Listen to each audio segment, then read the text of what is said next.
معركة كوربينس هي معركة انتصر فيها المرابطين بقيادة عبد الله بن إياد نصرا مدويا على القوات الكاتالونية بقيادة رامون بيرانجر الثالث.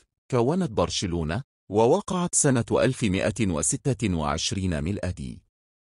دخل المرابطين الحدود، وأحدثوا أضرارا جسيمة، وقطعوا الحقول، وأحرقوا جميع البلدات والأماكن الواقعة على ضفتي سجر ونغير ريبا جوركانا. عند علمهم بهذا الهجوم، واجه الكاتالونيين قوات المرابطين بالقرب من قلعة كوربينس، وهزمهم المرابطين هزيمة مدوية بفضل تفوقهم العددي. أسفرت المعركة عن عدد قليل من الناجين من الكاتالونيين.